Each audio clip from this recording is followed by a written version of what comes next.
كتيعوم. وهي بغيت نعرف انا الاقوال ديال الدراري منين يجيو يقول الشهاده ديالهم بالله راه كتيعوم معنا وغير ماشي يخليوها يهربوا يمشيو 3 ايام وانا تنقلب من بلاصه لبلاصه من بلاصه لبلاصه. راه لا يعقل هذا. الله يرحم الوالدين، الله يرحم الوالدين. حسبي الله ونعم الوكيل، حسبي الله ونعم الوكيل. فهاد الناس هادو راه قال لك سير تجلس تنعيطوا لك، سير تجلس تنعيطوا لك. ها ولاداتي في الشمس ها هما، انا جالسين هنايا ما كاينش اللي يعقل علينا. 24 يوم اسيدي، 24 يوم باقي ما عيط لينا حتى واحد. ملي جيت عنده قال لي شكون اللي قال لك اجي، شكون اللي قال لك اجي؟ باش واش انا ما عنديش كبده؟ واش هذا ماشي ولدي؟ عنده 14 عام، عنده 14 عام الشاب، عنده 14 عام اللي مات. متى تجي تقول له بغيت نعرف شنو كاين، تقول لك باقي ما كاين حتى حاجه. سير فين غنمشي؟ لا كنتي تترقد مع ولادك. انا راه ما تنرقدش، انا راه النعاس ما تيجينيش، ما تدينيش النعاس. انا حالتي كي ولات بغيت نعرف ولدي كيفاش مات. انا بغيت نعرف ولدي كيفاش مات.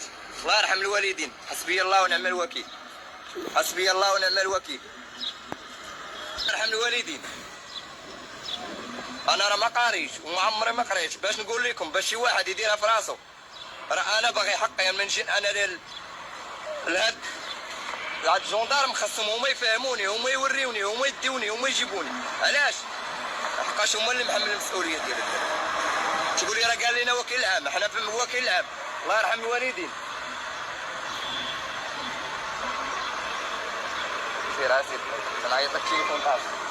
انا جالس هنا. نتوما عباد الله راه هو تيقول له سد الباب. قال لي سير بحالك ولا نعيط لك البوليس. قال لي لو بقيتي هنا نعيط لك البوليس. يلا هذا قائد ديال الجندارم قال لي راه نعيط لك للبوليس. السلام ورحمه الله. غنشوفوا حنايا فين، واش حنا فين بلاد الحقره ولا ما عرفتش فين. وتيهضر معايا بواحد الطريقه نيرفوز. راه قلت له انا اللي خصني نهضر بهذه الطريقه اللي ميت ليا ولدي وما تنرقد ما تنشوفو. فهمتي؟ هذا القائد، هذا الشاف ديال الجندارم قال لي سير ولا نعيط لك على البوليس. هما اللي يتفاهموا معاك. حنا شنو بغيتي منا؟